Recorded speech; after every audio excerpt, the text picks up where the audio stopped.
எங்கள் புது வீட்டு செவரில் குழந்தைங்க வந்து இந்த மாதிரி பென்சில் ஸ்கெட்சு க்ரையான்ஸுன்ட்டு அங்கங்கே கிறுக்கி வச்சுருக்காங்க. அது மட்டும் இல்லாமல் டெய்லி யூஸ் பண்ணுற செவரெல்லாம் இந்த மாதிரி கொஞ்சம் அழுக்காக இருக்குது. அதை க்ளீன் பண்ணுறதுக்கு தான் இன்றைக்கி ஒரு மேஜிக் ஸ்க்ரப்பர் வாங்கியிருக்கேன்.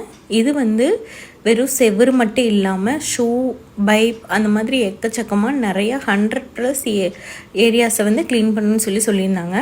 பட் எனக்கு அந்த யூஸ் எல்லாம் தேவையில்லை. எனக்கு தேவையானது இந்த செவரில் இருக்க அழுக்கு தான். பென்சில் எழுதுனதெல்லாம் நார்மலாக லைட்டாக ப்ரெஷர் கொடுத்தாலே வந்து அழிஞ்சிருச்சு. பெயிண்ட் எதுவுமே ஒரு துளி கூட போகலை. அதுவே வந்து லெட் பென்னு, அந்த ஜெல் பென்லலாம் எழுதி வச்சுருக்காங்க. அது கொஞ்சம் ப்ரெஷர் கொடுத்து அழிக்க வேண்டியதாக இருந்தது. ஆனால் வேறு எதுவுமே வேண்டியதில்லை. ஒரே ஒரு விஷயம், தண்ணியில் நினச்சா அந்த ஈரம் இருக்கிறப்பவே அழிங்க. ட்ரை ஆச்சுன்னா கொஞ்சம் கஷ்டமாக இருக்குது. இந்த மாதிரி ரெகுலராக யூஸ் பண்ணுற வால் ஃபுல்லாகவே டக்குன்னு இப்படின்னு க்ளீன் பண்ணோன்னா போயிடுச்சு. பக்கத்தில் தண்ணி வச்சுட்டு ஒரு வாட்டி டிப் பண்ணிட்டு வலிங்க.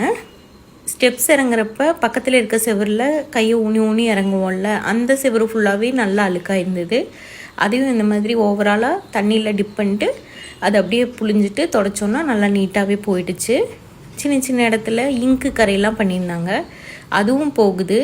செவருக்கு வந்து ஒரு துளி டேமேஜ் இல்லை, பெயிண்டெல்லாம் எதுவுமே போகலை. ஜஸ்ட் அந்த அழுக்கு மட்டும்தான் எடுக்குது. நான் இந்த ஒரே ஸ்க்ரப்பரை டோட்டலாக யூஸ் பண்ணுறதுனால கொஞ்சம் இது மாதிரி ஆயிடுச்சு. பட் அழுக்கு ஃபுல்லாகவே போயிடுச்சு. தண்ணியில் அப்படியே கழுவும் போது அந்த ஸ்டெயின் மட்டும் தனியாக பிரிஞ்சு வருது. எனக்கு வந்து இது ஷூ செவரில் எல்லாம் ஒர்க் ஆச்சு, பட் வாஷ் பேஷனில் ஒர்க் ஆகலை. ப்ராடக்ட் வேணும்னா லிங்க்குன்னு கமெண்ட் பண்ணுங்கள், உங்களுடைய டிஎம்க்கு லிங்க் அனுப்புகிறேன்.